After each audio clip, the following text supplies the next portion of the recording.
Praise the Lord, God's morning again. एक और सुबह जो प्रभु ने दी है, दिल की गहराई से धन्यवाद कि सुबह में परमेश्वर के नाम को महिमा देते जाएं। आमीन। ये सुबह मिलकर आराधना करने की है। मेरे प्रियो, बहुत सारी चीजें आपके आसपास गुजर रही होंगी, परेशानियां, चिंताएं, बोझ, शायद जो भी हो, लेकिन एक चीज आपके पास होनी चाहिए, गॉड्स मॉर्निंग। ये प्रभु की सुबह होनी चाहिए। आमीन। आज हम पढ़ेंगे दूसरा शमूएल अगेन, जैसे कि हमने 9 पढ़ा था, तो आज 10वां अध्याय पढ़ेंगे। तो अब मौका है 10वां अध्याय, अम्मोनियों और अरामियों की पराजय। इसके बारे में हमने अभी देखा कि मपीबोशेत के साथ किस प्रकार से जो है दाऊद ने अनुग्रह किया है। पर देखिए, दाऊद की ये अनुग्रह वाली जो बात आती है ना, जब कोई किसी पर अनुग्रह कर रहा है, कोई किसी के लिए कुछ कार्य कर रहा है, तो उसके पीछे एक बड़ा उद्देश्य है। इस बात को समझना जरूरी है। उद्देश्य क्या है कि प्रेम और दया, जो करुणा, जो कृपा जो परमेश्वर ने प्रकट की है, उसके साथ भी व्यवहार वैसा किया जाए। तो आगे अम्मोनियों के बारे में क्या बात है सुनेंगे। 10वें अध्याय के पहले वचन में लिखा है, इसके बाद अम्मोनियों का राजा मर गया और उसका हानून नामक पुत्र उसके स्थान पर राजा हुआ। तब दाऊद ने यह सोचा, जैसे हानून के पिता नाहाश ने मुझको प्रीति दिखाई थी, वैसे ही मैं भी हानून को प्रीति दिखाऊंगा। तब दाऊद ने अपने कई कर्मचारियों को उसके पास उसके पिता के विषय में शांति देने के लिए भेज दिया। दाऊद के कर्मचारी अम्मोनियों के देश में आए, परंतु अम्मोनियों के हाकिम अपने स्वामी हानून से कहने लगे, दाऊद ने जो तेरे पास शांति देने वाले भेजे हैं, वह क्या तेरी समझ में तेरे पिता का आदर करने के विचार से भेजे हैं? क्या दाऊद ने अपने कर्मचारियों को तेरे पास इसी विचार से नहीं भेजा कि इस नगर में ढूंढ ढांड करके और इसका भेद लेकर इसको उलट दे? इसलिए हानून ने दाऊद के कर्मचारियों को पकड़ा और उनकी आधी आधी दाढ़ी मुड़वाकर और आधे वस्त्र अर्थात नितंब तक काटकर उनको जाने दिया। इसका समाचार पाकर दाऊद ने लोगों को उनसे मिलने के लिए भेजा था, क्योंकि वे बहुत लज्जाते थे। और राजा ने यह कहा, जब तक तुम्हारी दाढ़ियां बढ़ ना जाए तब तक यरीहो में ठहरे रहो, तब लौट आना। अब जब ये घटना घटी है तो कैसा लगेगा?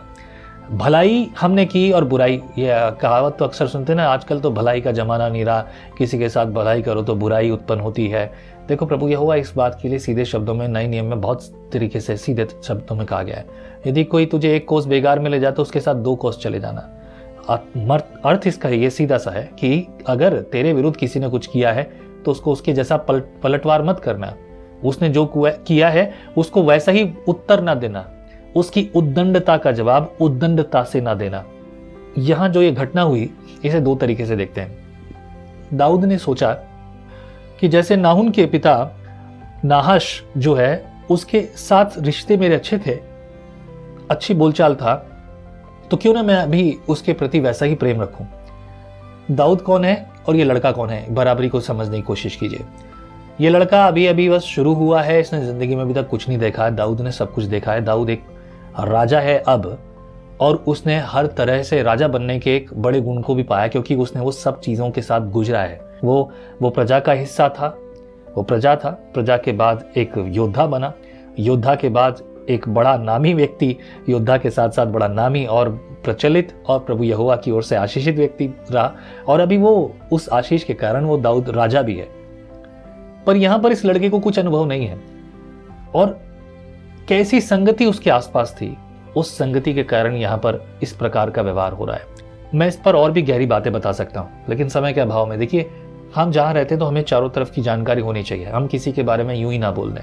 आप किसी के साथ बैठे हो तो किसी को ऐसे ही सलाह मत दीजिए। किसी की फालतू की बात पर हाँ सही बात है, हाँ सही बात है, ये भी गलत बात है मेरे प्रियो। यदि आप सहमत नहीं हो तो वहां से चले जाइए, या उसका जवाब मत दीजिए। कह दीजिए, आई एम सॉरी, मुझे इस बारे में जानकारी नहीं है, तो इसलिए मैं बात नहीं कर सकता, नहीं कर सकती। खासतौर से मंडलियां, महिलाओं की बात नहीं है, पुरुषों की मंडलियां भी आपस में किसी की गलत बात में हाँ सही बात है, जब तक आपको पता ही नहीं तो दोनों पक्षों की बात तो कैसा। लेकिन यहाँ पर जो हुआ है, हानून ने जो किया है दाऊद के सेवकों के साथ, तो ये बात बहुत बुरी हुई। और इस बात के कारण जो है दाऊद के सेवकों को दाऊद ने आज्ञा दी कि देखो, जो हुआ है इस वजह से ऐसा ना हो कि बड़ी नामधराई हो। देखो, ये सहन शक्ति और बुद्धिमता की बड़ी निशानी है। सहन शक्ति, जो जिसके बारे में नया नियम भी बार बार बात करता है, उनको आज्ञा मिली कि तुम जो है ठहरे रहो जब तक तुम्हारी दाढ़ियां पूरी नहीं बढ़ जाती। और साथ ही साथ आज्ञा ये भी मिली है, देखिए उनके जो है ना नितंब जो है ये भी काट दिए, मतलब इतनी बेइज्जती उनकी की है, लेकिन दाऊद ने उनके साथ एक अच्छा और उत्तम व्यवहार किया। आमीन। अगर देखिए इसके आगे क्या होता है, 6 पद में लिखा है, जब अम्मोनियों ने देखा कि हमसे दाऊद अप्रसन्न है, तब अम्मोनियों ने बेत्रहोब और सोबा के 20,000 आरामी प्यादों को और 1000 पुरुषों समेत माका के राजा को और 12,000 तोबी पुरुषों को वेतन पर बुलाया। यह सुनकर दाऊद ने योआब और शूरवीरों की समस्त सेना को भेजा। तब अम्मोनी निकले और फाटक ही के पास ताती बांधी, और सोबा और राहेब के आरामी और तोबा और माका के पुरुष उनसे अलग मैदान में थे। यह देखकर कि आगे पीछे दोनों और हमारे विरुद्ध पाती बंधी है, योआब ने सब बड़े बड़े इजरायली शूरवीरों में से बहुत को छांटकर आरामियों के सामने उनकी पाती बंधाई और अन्य लोगों को अपने भाई अभिषेक के हाथ सौंप दिया, और उसने अम्मोनियों के सामने उनकी पाती बंधाई। फिर उसने कहा, यदि आरामी मुझ पर प्रबल होने लगे तो तू मेरी सहायता करना, और यदि अम्मोनी तुझ पर प्रबल होने लगे तो मैं आकर तेरी सहायता करूंगा। तू हियाव बांध और हम अपने लोगों और अपने परमेश्वर के नगरों के निमित्त पुरुषार्थ करें, और यहोवा जैसा उसको अच्छा लगे वैसा ही करे। तब योआब और जो लोग उसके साथ थे आरामियों से युद्ध करने को निकट गए, और वे उसके सामने से भागे, और यह देखकर कि आरामी भाग गए हैं, अम्मोनी भी अभिषेक के सामने से भागकर नगर के भीतर घुसे। तब योआब अम्मोनियों के पास से लौटकर यरूशलेम को आया। देखिए, अब जो ये बात छेड़ी थी, जिस बात का कोई मतलब नहीं था, लेकिन भली बात क्या है, यहाँ पर ये यहोवा के 2 जन हैं जो यहोवा को जानते हैं, परमेश्वर को आदर करते हैं, सम्मान करते हैं और उसी के अनुसार चलते हैं। तो इन्होंने भी यहोवा का आदर किया और यहोवा के हाथों में ये युद्ध देकर शुरुआत की है। प्रभु यहोवा हमें इस युद्ध में जो उसे अच्छा लगे वो करे। अभी हम तो घिर चुके हैं, इधर से सामने से हमारे ये हैं, पीछे से हमारे ये हैं, अभी हम घिर चुके हैं। ऐसा कर, तू जो खड़ा है तू खड़ा रहे, मैं भी लड़ता हूँ, जिसकी जो मदद की जरूरत पड़ेगी वो उसके पास पहुंचेगा। इनको प्रभु ने सामर्थ्य दी। आमीन।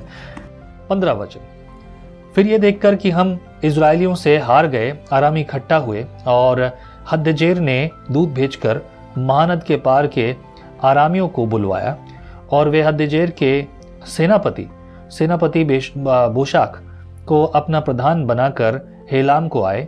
इसका समाचार पाकर दाऊद ने समस्त इजरायलियों को इकट्ठा किया और यरदन के पार होकर हेलाम में पहुंचा। तब आराम दाऊद के विरुद्ध पाती बांधकर उससे लड़ा, परंतु आरामी इजरायलियों के सामने से भागे, और दाऊद ने आरामियों में से 700 रथियों और 40,000 सवारों को मार डाला, और उनके सेनापति शोबक को ऐसा घायल किया कि वह वहीं मर गया। यह देखकर कि हम इजराइल से हार गए हैं, जितने राजा हदजेर के अधीन थे उन सबों ने इजराइल के साथ संधि की और उसके अधीन हो गए, इसलिए आरामी अम्मोनियों की ओर सहायता करने से डर गए। यहाँ वही बात हुई है जो यहोवा ने अपने लोगों के साथ वाचा बांधी, मैं तुझे गिरने नहीं दूंगा, मैं तुम्हें खड़ा करूंगा यदि तुम मेरी आज्ञाएं मानोगे। आज्ञाएं जो मानने वाले हैं वो हमेशा खड़े रहे। आज आप ये सोच कर देखिए, कभी कभी लोग कहेंगे क्या आवश्यकता है रोज रोज पुराना नियम पढ़ने की, इतिहास मुझे भी पसंद नहीं है, लेकिन बिना इतिहास के भविष्य भी नहीं है। यदि हमारे पास इतिहास नहीं है तो आज का कोई अर्थ नहीं बनता, और आज जो है ये किसी दिन इतिहास होने वाला है। मेरे प्रियो, परिवार जो है वो इतिहास पर निर्भर है, क्योंकि आपके परिवार का भी एक इतिहास है। आपका कुछ लोग कहेंगे कि हमारा तो घर में कोई था ही नहीं, ये भी एक इतिहास था कि कोई था नहीं। ओके, यदि आप परमेश्वर के वचन को देखेंगे और उसकी आज्ञाओं को समझ पाएंगे तो नए नियम और आने वाला समय और वो सारी बातें आपके लिए एक नई आशीष को लेकर करें, आपको एक मोटिवेशन देंगे ताकि आप खड़े हो सकें। मैं आपको प्रेरित करूंगा आज के दिन, जैसा इन लोगों ने परमेश्वर के साथ संगति रखी, परमेश्वर के साथ बने रहे। ऐसी विपत्ति जिसका कोई लेना देना नहीं, भलाई के साथ भी बुराई, परंतु इसमें भी भलाई नजर आ रही है मुझे। भलाई के साथ जो बुराई हुई उसमें भी प्रभु यहोवा ने भलाई उत्पन्न की। यह है प्रभु यहोवा का अनुग्रह। इससे पहले कि मुसीबत आए और तब आप घुटने टेको, देर हो चुकी होगी। आइए प्रार्थना करते हैं। प्रभु बुद्धि दे, ज्ञान दे, तुझ में चला, तेरे द्वारा चला। एक एक शब्द प्रभु हमारे जीवन का इस तरह से प्रभु हो जो तेरे नाम को महिमा देने वाला हो। रोज की ज़िंदगी में अपने लोगों से मिलते हुए, अपने पड़ोसियों से मिलते हुए, अपने काम में लोगों से मिलते हुए, रोज के काम करते हुए, आज के दिन प्रभु ऐसी सामर्थ दे प्रभु, ऐसी अगुवाई दे प्रभु, ताकि हम तेरे वचन का अनुसरण अपने जीवन में हर पल करने वाले ठहरें। इनके लिए, इनके परिवार के लिए प्रभु, बच्चों के लिए, बड़ों के लिए, जो काम ये करते हैं प्रभु, जहाँ भी हैं इन परिस्थितियों में प्रभु, छोटे से छोटा काम, बड़ा से बड़ा काम प्रभु, जो भी कुछ है सब बराबर की बातें ठहरे प्रभु। शांति की और तेरे वचन के अनुसार जीवन जीने की बात ठहरे। धन्यवाद जो तूने प्रार्थना सुन ली है। बस यीशु के नाम प्रार्थना मांगता हूँ, आमीन। प्रभु आशीष करे, फलवंत करे, बलवंत करे और बढ़ाए आपको। प्रभु की योजना आपके जीवन में पूरी हो। आमीन।